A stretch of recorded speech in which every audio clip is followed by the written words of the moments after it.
할렐루야. 여호와의 이름을 찬양하라. 여호와의 종들아 찬송하라. 여호와의 집 우리 여호와의 성전 곧 우리 하나님의 성전 뜰에 서 있는 너희여 여호와를 찬송하라. 여호와는 선하시며 그의 이름이 아름다우시니 그의 이름을 찬양하라. 아멘. 하나님 아버지 은혜를 감사합니다. 오늘도 저희들을 사랑하여 주시고 하나님의 은혜 가운데 살아가게 하심을 감사합니다. 우리들이 주님 앞에 모였습니다. 예배하기 위해 주님 앞에 모였사오니 예배하는 우리의 심령을 하나님께서 이 시간 살펴주시고 우리의 예배를 하나님 받아주시며 우리가 예배하는 가운데 주님을 만날 수 있도록 인도하여 주시옵소서. 이 시간 주님께서 우리와 함께하여 주시고 우리의 예배를 받아주실 줄 믿사옵고 우리 주 예수님의 이름으로 기도드리옵나이다. 아멘. 공중 나는 새를 보라. 봉사하지 않으며 곡식모아 곡간 안에 들인 것이 없어도 새삼 주관하는 주님 새를 먹여주시니 너희 먹을 것을 위해 근심할 것 무엇이나. 다같이 사도신경으로 신앙 고백하겠습니다. 전능하사 천지를 만드신 하나님 아버지를 내가 믿사오며 그 외아들 우리 주 예수 그리스도를 믿사오니 이는 성령으로 잉태하사 동정녀 마리아에게 나시고 본디오 빌라도에게 고난을 받으사 십자가에 못 박혀 죽으시고 장사한 지 사흘 만에 죽은 자 가운데서 다시 살아나시며 하늘에 오르사 전능하신 하나님 우편에 앉아 계시다가 저리로서 산 자와 죽은 자를 심판하러 오시리라. 성령을 믿사오며 거룩한 공회와 성도가 서로 교통하는 것과 죄를 사하여 주시는 것과 몸이 다시 사는 것과 영원히 사는 것을 믿사옵나이다. 아멘. 자리에 앉으시기 바랍니다. 자리에 앉으셔서 교동문 교독하겠습니다. 시편 118편에 있는 말씀인데요. 순서지에 기록된 대로 1절부터 4절 그리고 마지막 28절, 29절 교독하도록 하겠습니다. 여호와께 감사하라. 그는 선하시며 그 인자하심이 영원함이로다.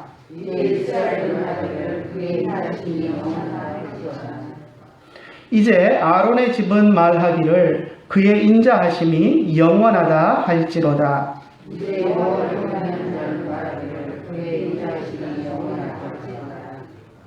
주는 나의 하나님이시라. 내가 주께 감사하리이다. 주는 나의 하나님이시라. 내가 주를 높이리이다.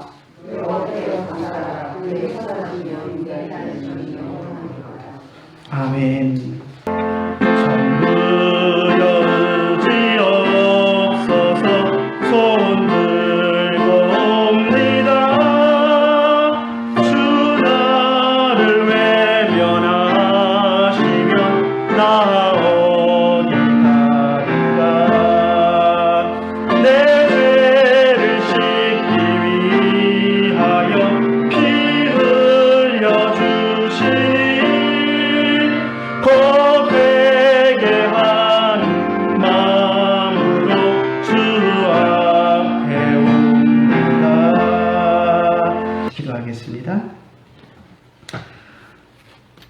하나님 아버지 은혜를 감사합니다. 날마다 삶의 순간순간들 속에서 우리가 하나님을 바라보게 하시고 하나님의 뜻대로 또 하나님의 인도하심을 따라 살아갈 수 있도록 인도하여 주심을 감사를 드립니다. 오늘도 우리가 거룩한 주일을 맞이하여서 주님 앞에 나와서 머리를 숙이며 하나님 앞에 예배합니다. 하나님 우리의 예배를 받아주시옵소서. 이곳에 모여서 예배하는 주의 사랑하는 자녀들은 물론 또 온라인으로 있는 처소에서 형편에 따라 하나님을 바라보며 예배하는 우리 모두를 주님이 성령으로 이 시간 하나로 묶어주시고 우리가 한 마음과 한 뜻으로 주님 앞에 예배하는 귀한 시간이 될 수 있도록 인도하여 주시옵소서.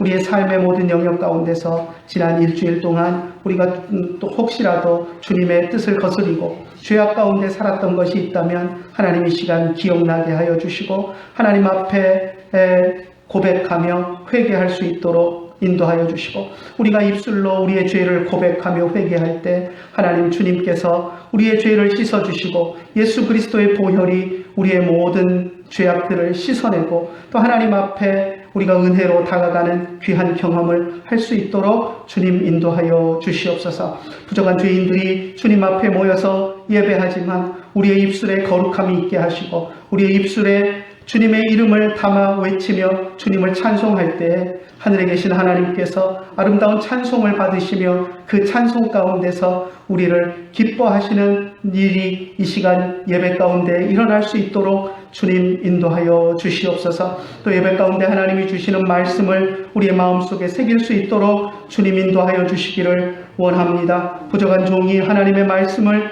외치며 하나님의 말씀을 전할 때 우리 성도들의 마음 가운데 주의 말씀이 자리 잡게 하시고 그 말씀이 우리가 살아가는 원동력이 되게 하시고 힘이 되게 하여 주시기를 간절히 원하옵고 기도합니다. 우리가 또 이 나라와 이 땅을 위해서 또 우리의 가정과 또 우리의 자녀 세대들을 위해서 애타는 마음으로 기도하며 살아갈 수 있도록 주님 인도하여 주시기를 원합니다. 이 시대를 우리가 돌아보고 우리가 살아가는 세상을 돌아보고 우리의 가정들을 돌아보고 우리의 자녀들을 돌아볼 때 우리가 기도하지 않았음을 주님 앞에 회개하오니 하나님 우리의 기도를 받아주시고 우리가 날마다 주님 앞에 우리의 처한 형편을 아뢰며 간구하며 기도하며 살아갈 수 있도록 주님 인도하여 주시옵소서. 특별히 이 땅에 우리 2세대들을 놓고 하나님 기도합니다. 이 땅의 2세대들 가운데 하나님을 아는 마음들이 사라져가고 무너져가는 가운데 있습니다. 신앙이 무너져가는 가운데 있습니다. 하나님 우리의 자녀들과 자녀 세대들을 하나님 긍휼히 여겨 주시옵소서. 정말로 이 땅이 너무나도 풍성하여서 정말로 우리가 애타는 마음이 없고 우리의 절박한 마음이 사라져버린 것은 아닌지 우리 자녀 세대들을 바라보며 우리가 주님 앞에서 무릎을 꿇사오니 하나님 긍휼히 여겨주시고 우리 자녀들 세대들이 하나님 앞에 돌아와서 정말로 우리와 같은 믿음으로 주님의 이름을 고백하며 예수 그리스도의 보혈로 은혜를 체험하고 하나님 앞에 살아가는 세대가 될 수 있도록 인도하여 주시옵소서. 한국교회가 무너져가고 있는 가운데 있습니다. 성장이 둔화되었고 또 전도가 되지 않고 또 온 세상 사람들이 교회를 향하여 손가락질하는 가운데 있습니다. 우리의 죄악을 주님 앞에 고백하오니 하나님 우리가 주의 몸된 교회를 더럽힌 죄악을 씻어주시고 우리의 삶의 변화와 회개를 통하여서 하나님 우리가 교회를 고쳐나가며 세워나갈 수 있도록 주님 인도하여 주시옵소서. 주의 몸된 교회를 우리가 깨끗게 하여 나아갈 수 있도록 우리에게 성령을 더하여 주시고 은혜를 더하여 주시고 우리의 더러운 부분들을 우리가 바라보고 씻어낼 수 있도록 털어낼 수 있도록 은혜를 더하여 주시옵소서. 그리하여 세상 사람들에게 다시 인정받게 하시고 정말로 세상 사람들이 하나님을 믿는 자들을 통하여서 하나님을 바라볼 수 있게 하시고 다시 교회를 통하여서 하나님 앞에 믿지 않는 자들이 나아오는 역사들을 우리가 볼 수 있도록 인도하여 주시옵소서. 이 땅이 정치로 얼룩져 있고 정말로 서로 미워하고 정쟁하고 손가락질하고 시기하고 질투하는 온갖 미움으로 뒤덮여 있는 것을 우리가 뉴스를 통하여서 날마다 봅니다. 하나님 그 썩어가는 세상 속에서 우리가 주의 사랑으로 주의 말씀으로 빛과 소금의 역할을 감당하는 우리들이 될 수 있도록 주님 인도하여 주시옵소서. 오늘도 주님 앞에 나와서 예배할 때 주님이 우리의 마음을 움직여 주시고 우리의 마음을 붙들어 주시기를 간절히 원하옵고 기도합니다. 우리의 연약한 부분들은 주님 다 감춰 주시고 주님 앞에 부족한 우리들이 움직이며 행하는 모든 것들이 주를 기쁘시게 하는 몸짓이 되게 하시고 주를 기쁘시게 하는 예배가 될 수 있도록 인도하여 주시옵소서. 또 코로나로 인하여서 또 여러 가지 사정으로 인하여서 함께하지 못한 사람들이 있습니다. 하나님께서 기억하여 주시고 찾아가 주시고 그 마음을 위로하여 주시고 정말로 우리가 날마다 모여서 주님을 예배하는 일에 힘쓸 수 있도록 인도하여 주시옵소서. 오늘도 주님 앞에 나와서 예배할 수 있도록 주님의 은혜를 베풀어 주심을 감사드리며 우리의 예배를 받아주실 것을 믿사옵고 우리 주 예수님의 이름으로 기도드리옵나이다. 아멘.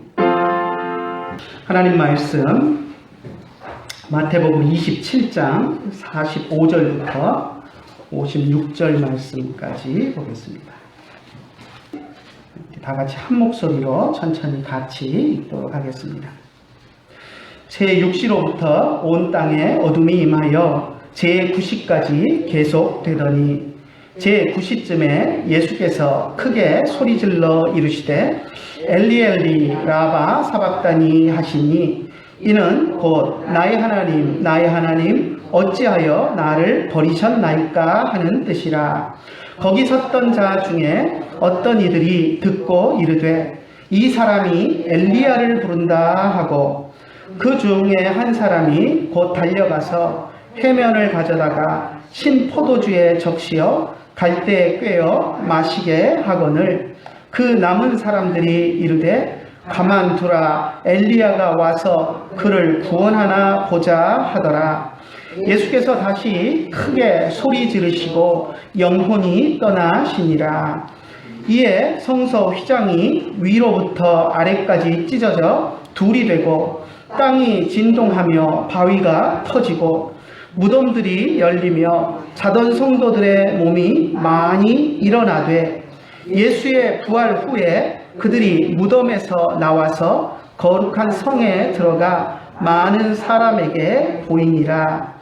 백부장과 및 함께 예수를 지키던 자들이 지진과 그 일어난 일들을 보고 심히 두려워하여 이르되 이는 진실로 하나님의 아들이었도다 하더라.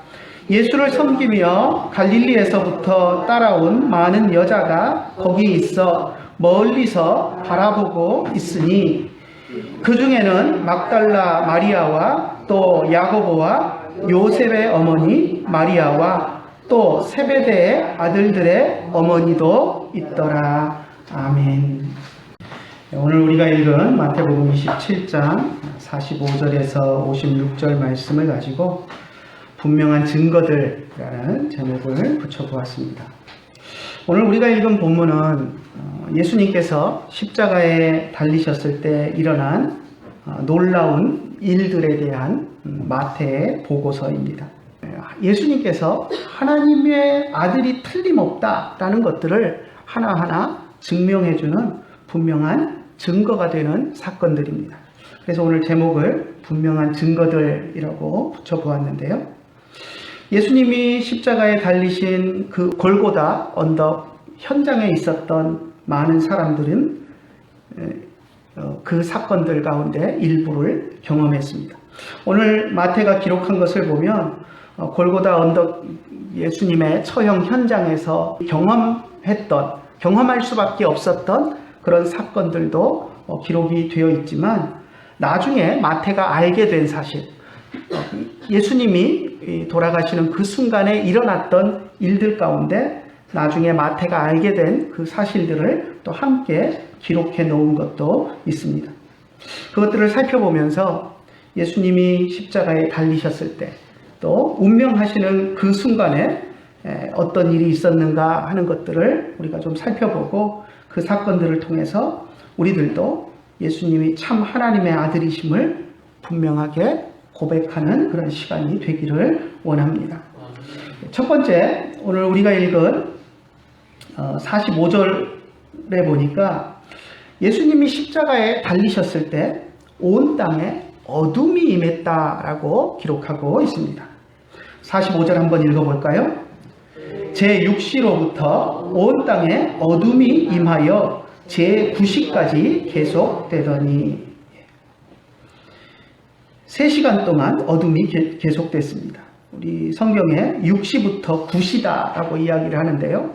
오늘날 우리들의 시간으로 하면 정오부터 오후 3시까지 3시간 동안 해가 빛을 잃고 어둠이 임했던 것을 우리가 알 수 있습니다. 어떤 사람들은 이것을 설명하기 위해서 개인식이 그때 일어났을 것이다, 이렇게 이야기하는 사람도 있습니다. 근데 그렇게 이야기하는 사람들을 보면 의도가 그건 하나님의 절대적인 초자연적인 역사로 일어난 게 아니라 그냥 자연 법칙에 의해서 우연히 그 시간에 그렇게 된 것뿐이다 하는 그런 주장을 하려고 과학을 들먹이는 사람들이 대부분입니다. 그런데 조금만 과학적인 상식이 있는 사람이라면 그건 말이 안 되는 소리다라는 것을 분명히 알 수 있습니다. 우리가 경험했던 개기일식을 여러분들이 떠올려 보시면 해가 처음 가려지는 시간부터 따져봐도 얼마 안 되고 완전히 해가 가려서 어둠 속에 들어간 그 순간은 정말 얼마 안 됩니다. 3분에서 4분이 고작입니다. 그리고 이론적으로 개기일식이 이론상 가장 길게 일어나는 것을 억지로 이론상으로 만들어 보아도 8분을 넘지 않습니다. 그런데 그 어두움이 얼마가 지속됐다고요? 3시간이 지속됐다고 이야기합니다. 그러니까 이 예수님이 돌아가셨을 때 이 땅에 어두움이 임한 그 사건을 개기일식이다라고 말하면서 초자연적인 현상이 아니라고 말하려는 그 자체가 넌센스가 되어버리고 마는 것입니다. 만약 정말 일식으로 인한 현상이 일어났는데 그것이 3시간 동안 지속되려면 거기에도 하나님의 초자연적인 능력이 개입이 되어야만 합니다.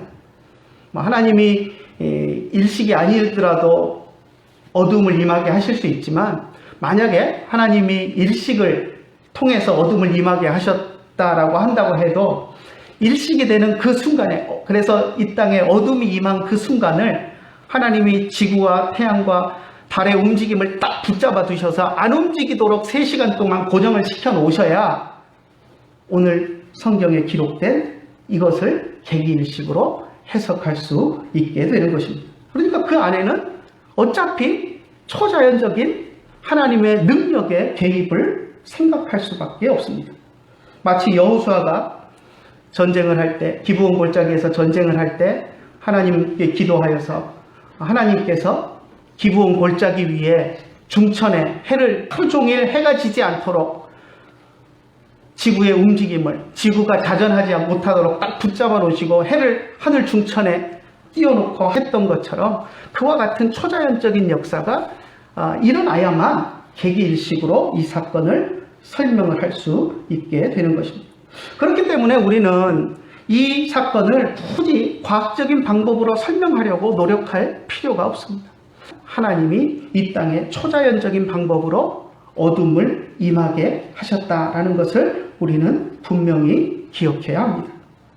예수님이 돌아가실 때 임한 어두움은 분명히 과학으로는 설명이 불가능한 초자연적인 현상임에 틀림이 없습니다. 우리는 하나님께서 이스라엘 백성을 이집트에서, 애굽 땅에서 인도해 내실 때 10재앙 가운데 9번째 재앙으로 흑암의 재앙을 내리셨던 것을 우리는 기억합니다. 흑암, 말 그대로 어두움의 재앙입니다. 칠흑같이 어두운 어두움의 재앙인데요. 그때도 3일 동안 온 애굽 땅에 어둠이 임했습니다. 이 흑암의 재앙도 자연 법칙으로는 설명할 수 없습니다. 3일 내내 칠흑같은 어두움이 계속된다는 것은 자연 법칙으로는 분명히 설명할 수 없는 일이고 이 세상에 어떤 사람도 경험해보지 못한 그러한 일들이었고, 이제 애굽 사람들이 자기들이 한 번도 경험해보지 못하고 상상할 수도 없는 흑암의 재앙이 이집트를 덮치는 것을 경험하면서 그들은 이스라엘의 하나님이 온 땅을 다스리시는 하나님이시다라는 것들을 깨닫게 될 수밖에 없었습니다. 마찬가지로 예수님께서 십자가에 달리셨을 때에도 하나님께서는 과학적으로 설명 불가능할 뿐만 아니라 그 당시에 사람들이 한 번도 경험해보지 못했던 어두움을 이 땅에 임하게 하셨습니다. 해가 중천에 떠 있는 정오부터 3시까지 해가 가장 강한 빛을 내는 그 시간에 하나님은 해가 빛을 잃게 하셨고 어둠을 이 땅에 임하게 하셨습니다. 그것을 우리는 어느 누구도 자연현상으로 설명할 수 없고 또 우연이라고 말할 수 없습니다. 그래서 골고다 언덕에 있던 사람들은 3시간 동안 이게 무슨 일인가 하면서 두려움과 공포에 떨어야 했습니다.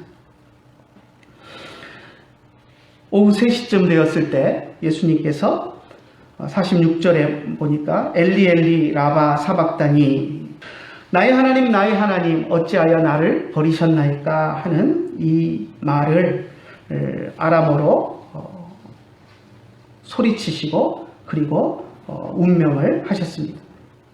예수님이 운명하시는 그 순간에는 더 놀라운, 더 엄청난 일들이 일어났습니다. 51절에 한번 볼까요? 51절 같이 한번 보겠습니다. 이에 성소 휘장이 위로부터 아래까지 찢어져 둘이 되고 땅이 진동하며 바위가 터지고 51절에 보면 두 가지를 기록하고 있는데요. 먼저 기록하고 있는 성소 휘장이 위로부터 아래로 찢어져 둘이 되었다라는 이것은 마태가 직접 본 사건은 아닙니다. 그리고 골고다 언덕에 있었던 사람들은 성전의 휘장이 찢어졌는지 어쨌는지 그 순간에는 알지 못하는 일입니다.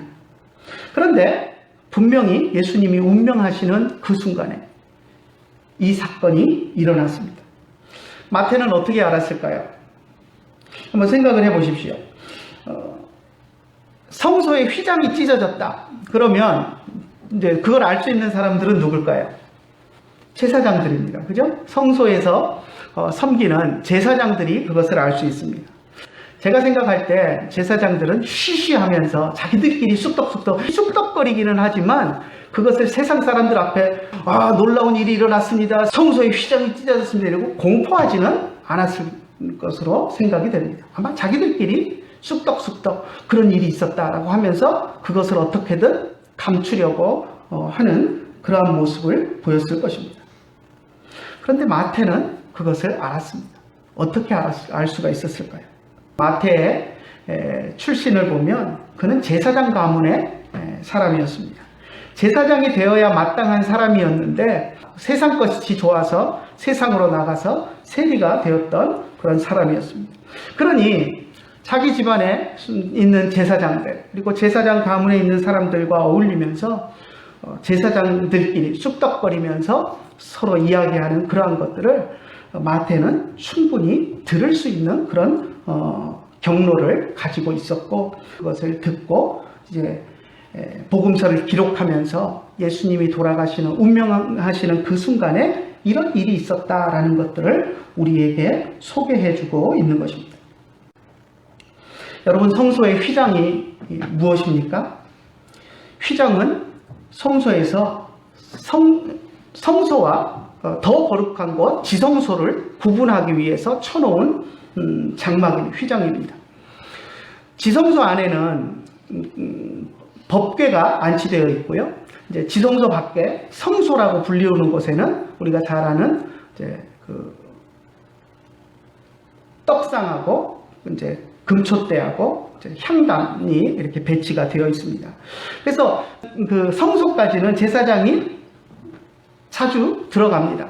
일주일에 한 번씩 그 떡상에 있는 떡도 바꿔야 했고요. 향단의 향도 끊이지 않게 늘 확인하면서 향을 피우고 금촛대 등잔도 계속 켜놓아야 했기 때문에 늘 거기까지는 자주 들어갑니다. 그런데 휘장을 넘어서 법궤가 있는 지성소까지는 제사장이라도 함부로 들어갈 수가 없었습니다.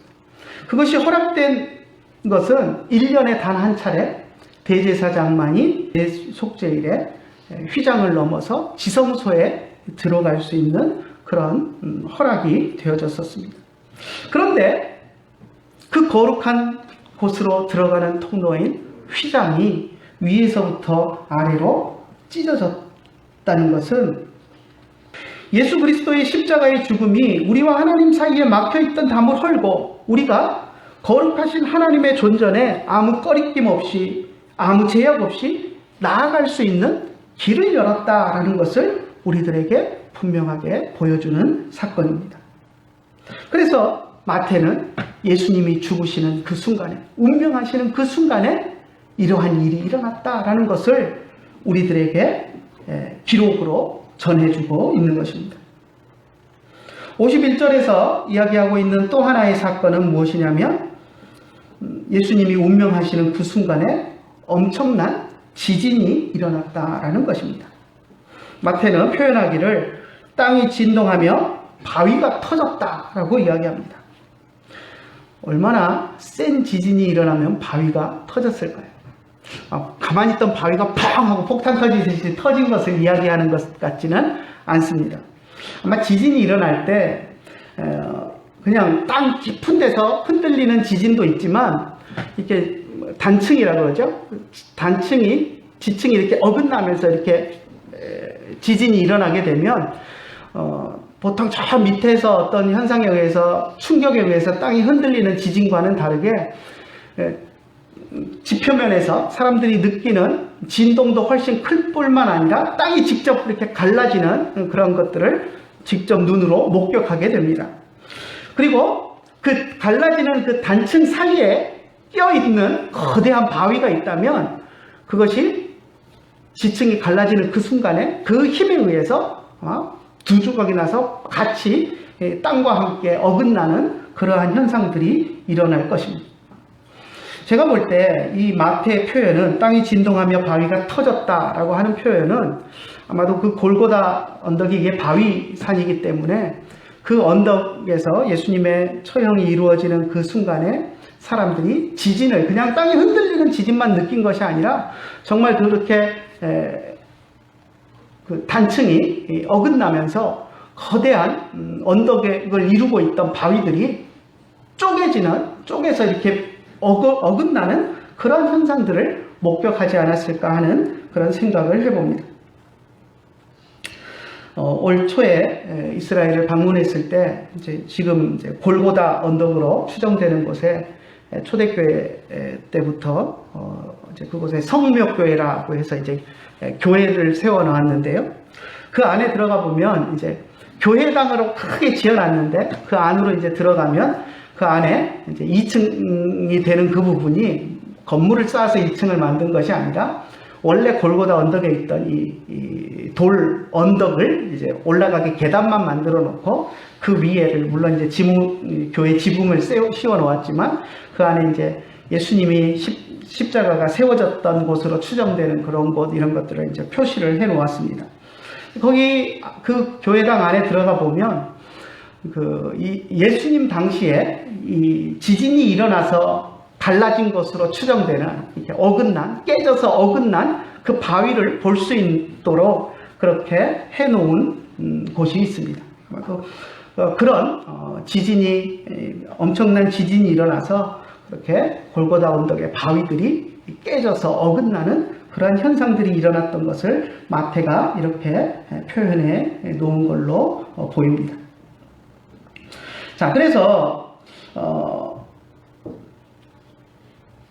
골고다 언덕에 있었던 사람들이 예수님이 운명하시는 그 순간에 예수님이 소리를 지르며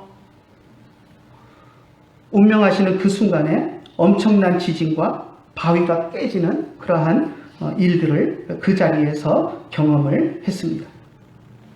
자, 52절 한번 읽어볼까요? 무덤이 열리며 자던 성도의 몸이 많이 일어나되.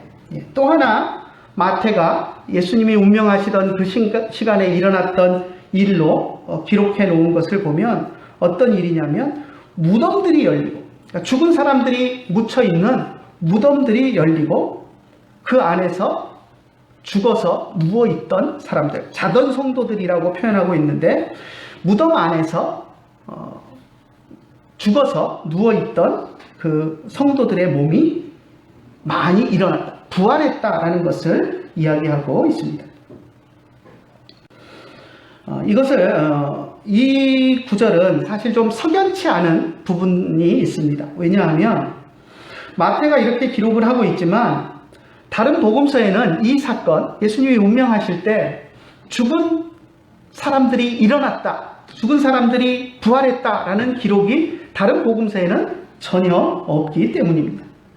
또 이 사건에 대한 이 마태의 이 한 구절 기록해 놓은 것 외에 다른 역사적인 기록이나 다른 곳에서 죽은 사람들이 살아난 일이 있었다라고 하는 그런 기록들을 전혀 찾아볼 수가 없습니다. 그죠? 복음서 마지막 부분에 다들 예수님의 부활, 그리고 예수님이 부활하셔서 제자들에게 호련히 나타나신 그 모습들은 기록하고 있는데, 어느 곳에서도 예수님 외에 다른 사람도 살아나가지고 같이 나타났다, 이런 기록이 없습니다. 사도행전 1장에 예수님이 승천하시는 장면을 기록해 놓은 그곳에도 예수님이 부활하신 이후에 다른 누가 또 살아나가지고 같이 돌아다녔다 하는 이야기를 우리는 전혀 들어보지를 못합니다. 그렇기 때문에 이 사건에 대해서는 마태가 지금 이 마태복음 27장 52절 여기서 이야기하고 있는 이 한 구절 외에는 이것에 대한 정보를 우리가 알 수 있는 것이 없습니다. 그래서 잠자던 자들이 일어났다라는 이 표현이 도대체 무엇일까 하는 궁금함이 우리들에게 남아있게 됩니다. 무엇이다 라고 분명하게 이야기하기가 어려운 부분이 사실 있습니다. 그래서 어떤 사람들은 자던 성도들의 몸이 많이 일어났다, 이 표현이 죽은 사람이 부활한 것을 이야기하는 게 아니라 그 시간에 잠자던 성도들이 예수님이 죽으시는 그 순간에 뭔가 놀란 것처럼 자다가 벌떡 깼다, 이렇게 또 설명하는 사람도 있습니다. 그런데 그것은 아무리 봐도, 아무리 그렇게 생각을 해보려고 해도 그건 너무 억지스러운 주장입니다. 왜냐하면 상식적으로 말이 되지 않기 때문입니다. 지금 예수님이 십자가에 못 박히셨다가 돌아가신 그 시간이 몇 시입니까?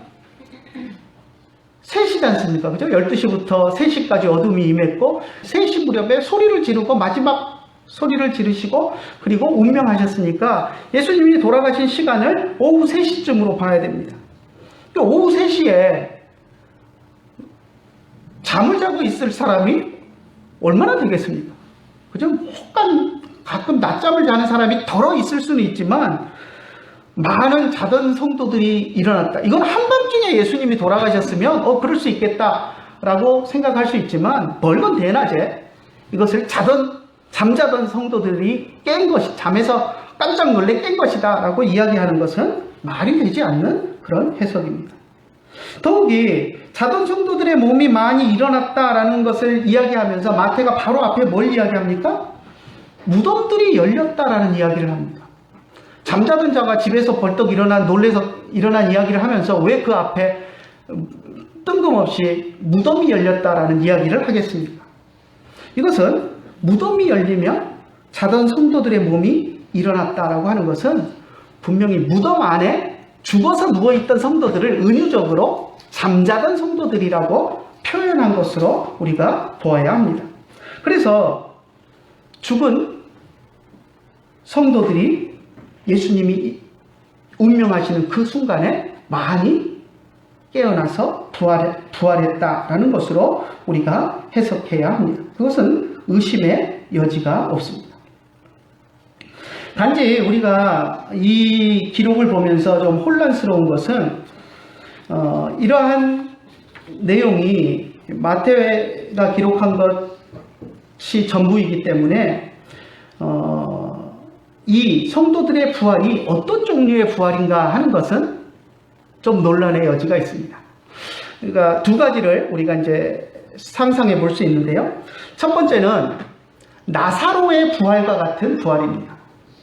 죽은 지 얼마 안 되는 사람들이 나사로처럼 벌떡 일어나서 살아나와서 다시 이제 나이 들어 죽기까지 정상적인 그냥 삶을 살아가는 그런 형태의 죽은 성도들이 살아나는 그런 것이 있을 수 있고, 또 하나 다르게 생각하는 것, 할 수 있는 것은 예수님의 부활처럼 오래된 성도들까지, 죽은 지 오래된 성도들 가운데도 예수님이 부활하신 것처럼 완전한, 우리가 세상 마지막 날에 하늘나라 갈 때 입게 될 부활의 영광스러운 몸으로 부활을 해서 예수님이 제자들이 문을 닫고 모여있는 그 마가의 다락방에 예수님이 호련히 문도 안 열고 쑥 나타나서 너희가 평안할지어다 하고 인사하시고 했던 것처럼 이 깨어난 성도들도 그런 부활의 몸으로 깨어나서 사람들에게 나타났다가 자기들이 가야 할 하늘로 호련히 올라간 것인지 그런 부활인지 그것은 우리가 정확히 알 수가 없고 논쟁의 여지가 있습니다.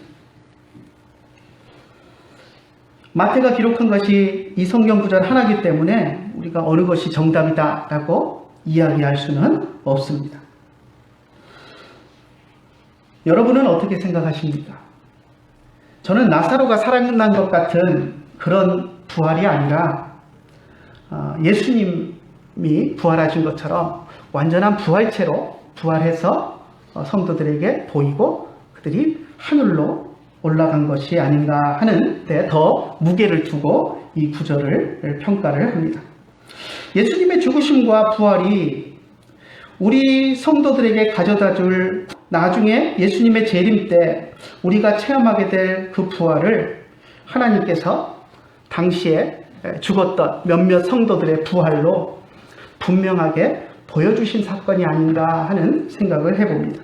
그냥 예수님의 부활만을 보았다면 예수님이니까 부활하셨겠지, 예수님이니까 부활의 몸으로 구름 타고 하늘로 올라가셨겠지, 이렇게 사람들이 생각하고 자신들의 부활을 믿지 못할 수 있는데 하나님께서 몇몇 다른 죽은 성도들을 예수님과 같은 부활의 몸으로 살리셔서 그들 앞에 나타나게 하셨다면 충분히 우리가 나중에 경험하게 될 부활의 그러한 사건들에 대한 예표로 작용을 했었을 것입니다. 그 다음 절 한번 볼까요? 53절. 예수의 부활 후에 그들이 무덤에서 나와서 거룩한 성에 들어가 많은 사람에게 보이니라. 그죠? 부활한 성도들이 예루살렘 성, 거룩한 성은 예루살렘 성을 이야기하죠. 예루살렘 성 안에 들어가서 많은 믿음의 형제들에게 자기를 보였다라고 이야기를 합니다. 근데 여기서 우리가 이제 번역을 한국말로 된 번역이 조금 오해의 소지가 있습니다. 여기 우리 53절 이것만 그냥 보면 예수의 부활 후에 그들이 무덤에서 나왔다 이렇게 들립니다. 그죠? 그러니까 아니 예수님이 운명하시는 그 순간에 무덤 문이 열리고 잠자던 자들이 일어났는데 예수님이 부활하신 이후에 그들이 무덤에서 나왔어. 그러면 어떻게 됩니까? 3일 동안 이들이 어디 있어야 됩니까? 무덤 안에 있어야 됩니다. 그죠? 무덤 안에 3일 동안 있었나? 하는 그런 의문을 품게 됩니다. 이건 한국말 성경 번역이 조금 잘못되어서 이런 오해를 사게 되는데요. 원어 성경에 보면 어떻게 되어 있냐면 제일 먼저 나오는 것이 뭐냐면 무덤에서 나온 자들입니다. 이게 무덤에서 여기서는 우리 지금 번역 개역 개정성경 번역에서는 무덤에서 나와서 해갖고 이렇게 동사 형태로 번역을 해놨는데 원어는 이 나와서라는 동사가 분사 형태입니다. 나온 사람들을 지칭하고 있는 분사 형태입니다. 그러니까 무덤에서 나온 사람들이 이게 이렇게 번역해야 맞습니다. 그리고 그게 이 전체 53절의 주어가 됩니다. 무덤에서 나온 사람들이, 나온 자들이 그 다음에 이제 예수님의 부활 후에가 나옵니다. 여기도 예수님이란 이름도 안 나오고 그의 부활 후에인데 여기서 그는 예수님을 지칭할 수밖에 없는 것이니까 예수님의 그분의 부활 후에 거룩한 성에 들어가 많은 사람에게 보이니라. 그러니까 무덤에서 일어나서 이제 예수님이 운명하시는 그 순간에 무덤에서 나오기는 했지만 그 무덤에서 나온 자들이 예수님이 부활하신 이후에 예루살렘 성 안에 들어가서 믿는 자들에게 본격적으로 자신들을 드러내기 시작했다라는 것으로 우리가 이해해야 합니다. 그러니까 예수님 부활 전에는 이들이 사람들 앞에 안 나타난 거죠. 부활은 했지만 그러다가 예수님이 부활하신 이후에 예수님이 부활을 경험한 성도들에게 이들이 나타나서 우리도 영광스러운 부활을 경험했다라는 것들을 증언했던 것으로 보입니다.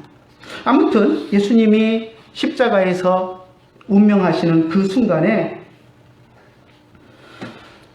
많은 죽었던 성도들이 부활하는 그 사건이 있었던 것을 마태가 우리들에게 전해주고 있습니다. 이렇듯 예수님께서 십자가에서 운명하시는 그 순간에 많은 놀라운 일들이 있었습니다.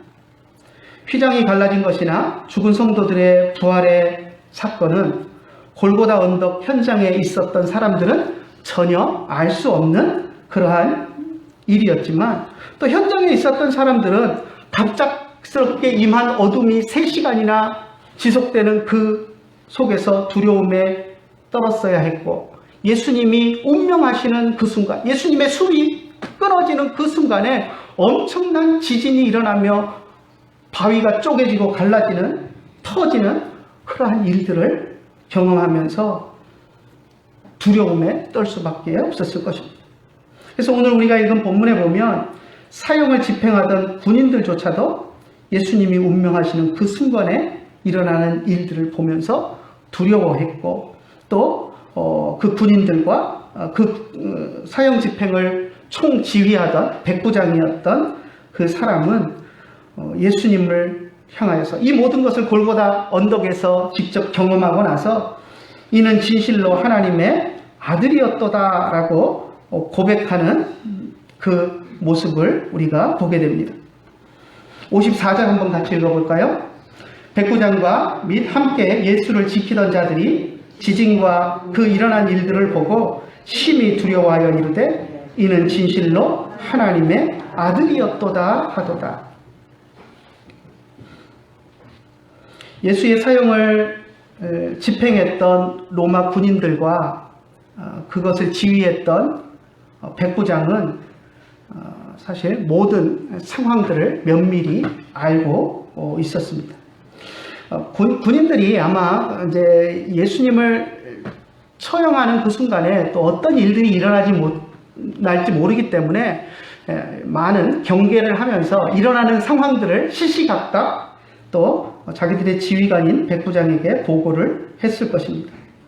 백부장이 그 모든 것들을 다 자신도 경험하고 또 자기 눈으로 못 본 것들은 부하들이 속속들이 보고해 오는 것들을 보면서 골고다 언덕에서 일어났던 모든 일들을 다 통제하고 있던 그가 예수님이 돌아가시는 그 순간에 그 모습을 보면서 이는 진실로 하나님의 아들이었다라고 고백을 했던 것입니다. 아마 다른 말이 더 필요하지 않았을 것입니다. 근데 사실 이 고백 때문에 많은 사람들이 이 백부장이 누구일까 하는 것에 대한 이상한 상상력들을 발휘를 합니다. 그래서 그 백부장이 예수님께서 그 백부장의 하인을 신하를 고쳐주었던 사건, 가버나움에서 있었던 사건을 우리가 잘 아는데 아마 그 백부장일 것이다. 그래서 예수님에 대해서 잘 알고 있었기 때문에 예수님에 대해서 믿음을 고백한 것이다. 이런 표현들을 하기도 합니다. 또 어떤 사람들은 사도행전에 나오는 백부장 고넬료를 이야기하면서 이 사람이 고넬료였을 것이다. 이런 상상들을 합니다. 그런데 그런 상상들은 쓸데없는 상상들입니다. 사실 고넬료나 또 하인의 병을 고침받았던 백부장의 가능성은 극히 희박합니다. 왜냐하면 하인의 병을 고침을 받았던 백부장은 가버나움에서 직무를 수행하던 사람입니다. 근데 예수님이 예루살렘에서 처형을 당하는데 가버나움에 있던 백부장이, 그것도 뭐 고급 장교라 그러면 뭐 그럴 수 있겠다 하지만 백부장은 우리 군대로 치면 중대장급밖에 되지 않습니다. 부하 100명 거느리는 조그만 규모의 그런 장교입니다. 그러니까 백부장은 수없이 많습니다. 그런데 예수님을 처형하는데, 예루살렘에서 예수님을 처형하는데 저 갈릴리에 있는 가버나움에 있는 백부장이 와가지고 예수님을 처형하는 일을 맡았다? 이건 말도 안 되는 소리고요. 우리는 그런 쓸데없는 상상을 억지스럽게 할 이유는 아무것도 없습니다. 사실 백부장의 이 고백은 예수님이 십자가에 달리셨던 순간부터 운명하실 때까지 골고다 언덕에서 일어났던 그 일들을 다 경험한 사람이라면 누구라도 할 수 있는 고백입니다. 아니, 할 수 있는 게 아니라 누구라도 해야 하는 고백입니다. 갑자기 예수님을 매단 후에 이유 없는 어두움이 임해가지고 3시간이나 지속되는 그 두려움에 도대체 이게 무슨 일이야 하고 두려움에 떨었었는데 예수님의 숨이 넘어가는 그 순간에 땅이 흔들리고 그 커다란 바위가 깨지는 그 엄청난 지진을 경험하면서 그 현장에서 예수님을 하나님의 아들이라고 하지 않는다는 게 더 이상한 일일 것입니다. 특히 예수님이 지금 스스로 하나님의 아들이라고 이야기했고 유대인의 왕 메시아라고 이야기했던 그것 때문에 십자가에 달렸다라는 것을 아는 그 백부장이라면 그 모든 사건들을 현장에서 경험하면서 예수님에 대해서 이분은 진짜 하나님의 아들이었다, 메시아였다 라는 고백을 하지 않는다는 게 더 이상한 일일 것입니다. 굳이 가버나움의 백부장이나 바이샤야의 고넬료까지 끌어들일 이유가 전혀 없습니다. 오늘 우리들은 2000년 전 골고다 언덕에서 일어났던 사건을 마태가 기록해 놓은 것을 우리가 보았습니다. 우리가 직접 경험하지는 못했지만 마태가 전한 복음서를 통해서 그때의 사건들을 간접적으로 우리가 읽었습니다.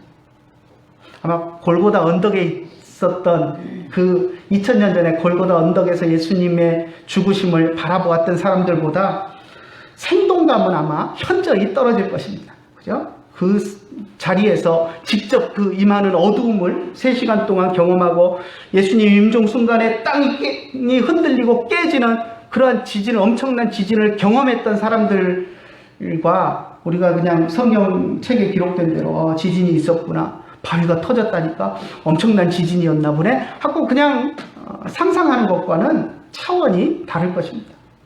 하지만 골고다 현장에 있었던 사람들보다 그렇게 생동감은 덜할지 모르겠지만 오늘 마태의 기록을 통해서 골고다 언덕 현장에 있었던 사람들은 알지 못했던 예수님이 임종하실 때 있었던 일들을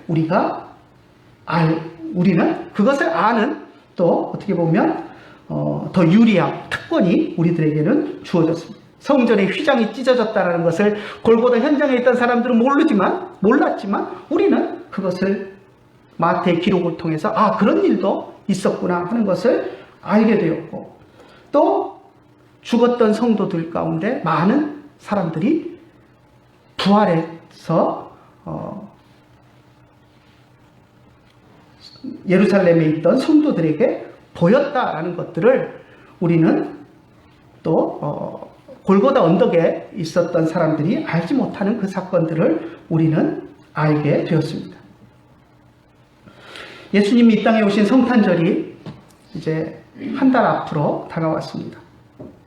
여러분은 예수님에 대해서 무엇이라고 고백하시겠습니까?